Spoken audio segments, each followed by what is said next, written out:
Pria ini digantung para napi. Seorang pria bernama Chang Ho harus mendekam di balik jeruji besi akibat fitnah keji.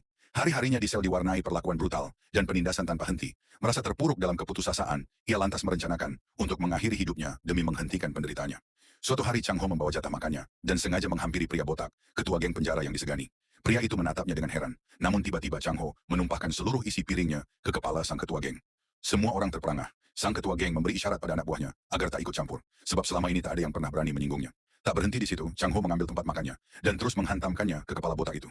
Kesabaran sang ketua geng pun habis. Ia menggenggam sumpitnya, siap menghabisi Chang Ho. Melihat ketua geng mulai berdiri, Chang Ho justru melawan dan melayangkan pukulan telak ke wajahnya. Hantaman itu begitu dahsyat hingga membuat sang ketua geng langsung tak berdaya dan jatuh pingsan. Seluruh penghuni penjara terpaku, tak percaya. Bahkan Chang Ho sendiri terkejut dengan kekuatan pukulannya. Rencana pertamanya untuk mati berakhir gagal.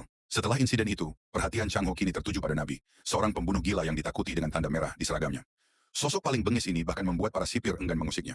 Namun Chang Ho justru mendekatinya, tanpa sebab yang jelas ia mengejek, menghina keluarga, dan memprovokasi dengan sentuhan fisik agar orang itu menyerang dan menamatkan riwayatnya. Akhirnya pria itu tersulut emosi dan mencabut sebilah pisau.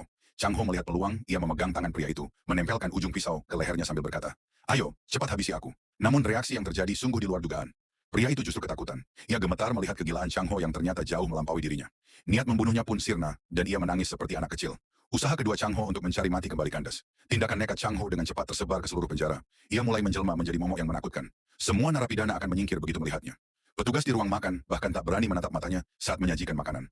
Malah memberinya porsi lebih banyak agar Chang Ho tidak membuat onar. Padahal yang ia inginkan bukanlah makanan. Seorang narapidana lain bercerita bahwa semalam ada yang tewas ditembak petugas karena mencoba melarikan diri. Mendengar hal itu, Chang Ho menemukan ide baru untuk mati. Malam harinya, ia berjalan ke lapangan terbuka, berdiri di pusatnya dengan sebatang kayu di tangan, dan menantang para penjaga. Tujuannya agar mereka menembaknya hingga tewas.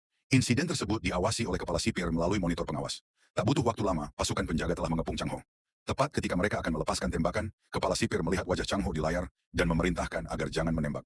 Perintah ini membatalkan rencana ketiga Chang Ho. Pada akhirnya, bukannya menemui ajal, Chang Ho justru berubah menjadi sosok yang paling dihormati di dalam penjara. Aksi gila Chang Ho ini merupakan cuplikan drama Korea berjudul Big Mouth.